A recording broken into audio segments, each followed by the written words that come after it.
For the next color, what we're going to do is use another window, and I want you to go to the Windows and then Color Guide. And this will bring open our color guide. We're going to go ahead and dock this at the bottom of this window, so I'm just going to snap it. Notice how when I did that, I'm going to undo that a second there, it actually just made a blue line, and this allows it to be docked with the entire swatch window so that I can see both the swatches here and the color guide. One last thing, notice my swatches are very small, so I'm going to just go to the flyout menu and just make them into a large thumbnail so that I can see what I'm doing. All right, so how do we use our color guide? Well, you can kind of see already that there are different things going on here underneath as far as shades are concerned. And so if you click this little flyout menu, you'll notice that we'll be using monochromatic, but it takes that base color and then it gives you some various options. So when you're designing and you're not sure where to start, just picking on one of these options will actually create a set of colors for you, which you could then add to your swatch collection. And that's what we'll do now. So this is one of the monochrome selections. Here's another one. I kind of like this. Since we're only going to stick with 3, I'm going to actually show you how to add this to your swatch collection as a collection. And then we'll remove one of these and modify the other 2. So the way you add this to your swatches, just because you see it here doesn't mean you own it in the swatches. You'll need to press this little button right here, and if you do that, it'll actually add this to your group as a group of colors. I want you to select the last one because that's very similar to the base color, and let's just delete that, so this way we have 3 colors to choose from. 1, 2, 3. Let's go ahead now and double click the second color, and let's see if we can get that to be a little bit more along the way we would like it to be. So we can actually modify. We're currently in the CMYK, which is hard to understand, so let's go back to our HSB. Our hue is not going to change because we are monochrome, but we'll be able to change our saturation, which makes it darker or lighter. I would like it lighter. And then the shade or tone we can change here. By bringing the brightness all the way up, this allows the saturation slider to be the tint. And then if we bring it down a little bit, they'll get the tone because of the grays all the way to the dark color. So our saturation all the way up, and then the brightness slider will give us our shade for that tone. So let's make this a little bit lighter and a little bit brighter, and then we're going to hit OK. And then finally the last one, double click on that one, go back to HSB, and I'm going to make this a little less saturated, but a little darker as well. So we have 3 different colors. Maybe I'll make this actually something like that. So that'll be our accent color, our secondary color, and our primary color here, or our base color. So how do we apply these to some of the colors here? Well, you can physically just take a swatch and drag it on top of an object, and that'll actually change the color of that object. So for instance, if we wanted to do that here, that's one way to do it. You can also do that for the object like this. That didn't change because these were the same, but if I wanted to, I could select this and do this and drag for each one. We could also select, since these are grouped, I'll have to do them one at a time. We could also use our eyedropper to select this color, and then holding the Option key down, that would allow us to quickly fill the rest of these. That's assuming nothing is selected. Again, if you have something selected, for instance, let's select this entire thing, and I use the eyedropper tool to I for eyedropper, and I select this color. Watch what happens up here. Boom. So everything you have selected will change if you use the eyedropper tool. So the eyedropper tool, if you want to use it like a paint bucket or fill tool, make sure nothing is selected, then use the eyedropper tool. Sample your swatch, and then holding the Option key, paste it in. So this is going to be our monochrome look, right? So I'm going to select everything here, just select it all, and I'm going to hold the Option key and drag it down to a different part of the document. Maybe I'll make it a little smaller. I'm going to do the same thing here so they're all the same size. And now we're going to work on the next one, which is similar to Monochrome. Again, Monochrome is a very easy color palette to work with, and analogous, A-N-A-L-O-G-O-U-S, will be our next color set to work with. So the way I'd like you to do this is, like, let's just select everything that we've already done, and let's go to our color guides here, and I'm going to have you hit this new button, edit or apply colors, and I'm going to have you click on it, and notice your color group right here, and notice how everything has changed because it's been remapped to this color group. So if you click on this color group, you'll notice that everything gets changed. I'm going to hit cancel for just a second. Let's go ahead and just deselect everything for now, and let's make a new base color for this new thing that we'll start with. So we're going to select it, double click the fill, and change our base color this time to something like teal, which is a nice rich dark teal.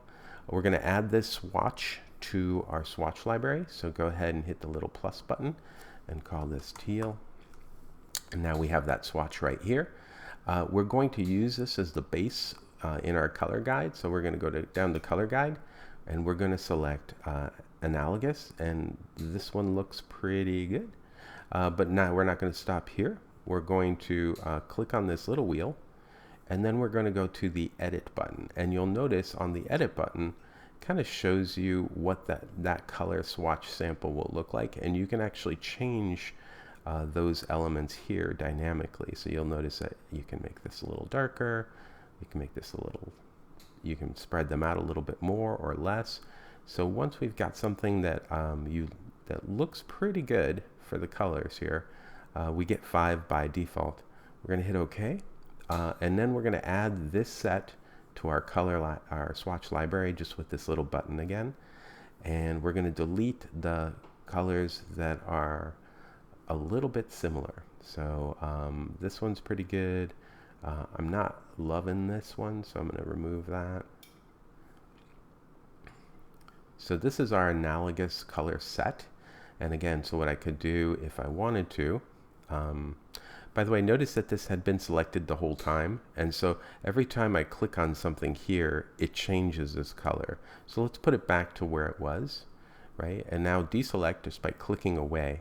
Now I'm going to select this entire group, and what I'm going to do is I'm going to change these 3 things to be these 3 things, and we could do this in like one fell swoop by going to our color guide and clicking on it, and then notice here where it says current color and then the next color. So go ahead and click on your new color here and check it out and see how you like it. Our base color is not being shown, so let's make sure that's correct. Yep, that looks good. And notice that it's mapping things based on like the preset here. I'm going to cancel that, and I'm just going to hand color these guys. So just do this. This is our base color. This will be our, maybe make that our accent color. Maybe that one instead. And then this will be our secondary color. So you can actually move these around so they match the order you have here. So let's do that. And then I'm just going to go ahead and do that. In fact, I'll just use the eyedropper tool, sample that, and then hold the option key down. So, and there we go. Now, if you don't like this, you can actually go back and just give this a little bit of modification, just the same as before. The HSB model, I'm going to go to the B, and I'm just going to make that brighter and lower the saturation a little bit and hit OK. Kind of like that more. So I'm going to add that color to my swatch library, right? And then I'm going to put that in my library here and remove this one. And then I'm going to sample that using, just drag that into my area here, use the eyedropper, and then paste that in. There we go. All right, so that'll be our analogous color set. So let's go ahead and duplicate this monochrome one more time. I'm going to hold it down the option key, and while I'm at it, might as well do it again. And this time we're going to be working with a new base color, so double click, pick a base color that you like, And then what we'll be doing for this next one is the triadic. So Triadic.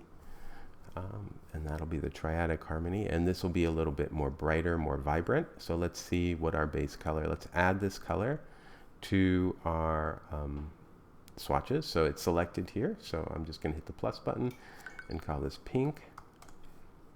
And now we're going to go to our color guides and let's see what they do for triadic. And I see this one and I kind of like it.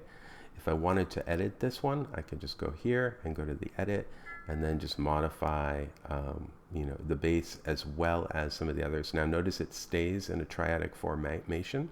So if you want to have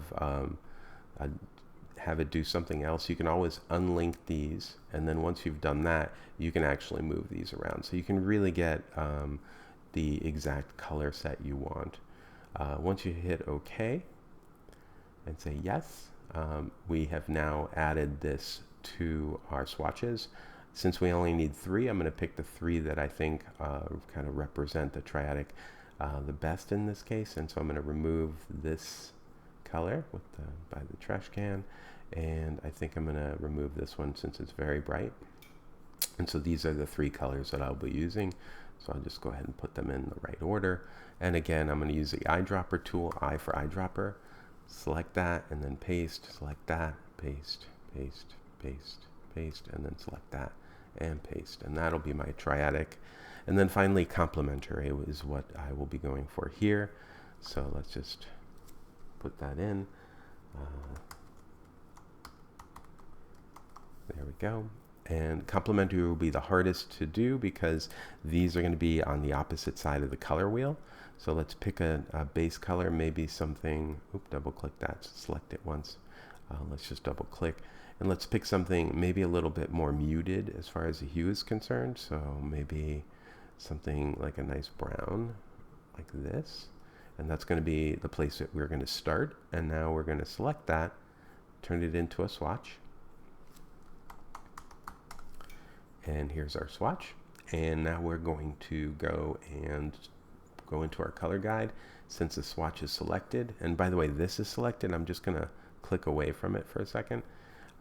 And now I'm going to go here and look at our complementary colors. So we've got some split complementary, but let's select the complementary, and you'll notice these are the 2 complementary colors along with all these shades. So if I wanted this shade to be something different, let's see, I'll just hit the edit button, and then I can actually drag this down. Notice there's only 2 colors, so if I want to add another color, I can just click this little add color tool and then click somewhere, and you'll notice now I have 3 colors, and now I can put this where I want to. I'm going to unlink this because I changed my base color a little bit, and then this will now I'm going to link it back up. So that's a split complementary, and let's see, does that look good?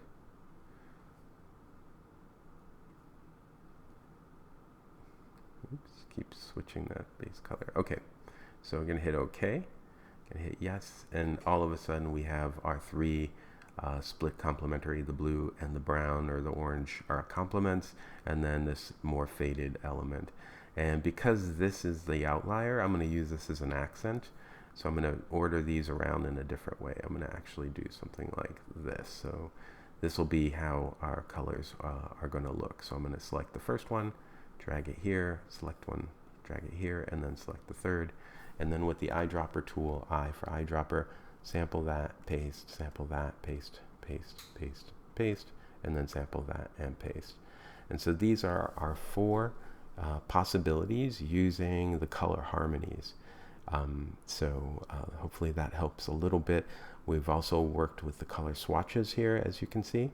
That gives us the options later on, if we ever have to get the exact color. So maybe in our design we'll be using this color over and over.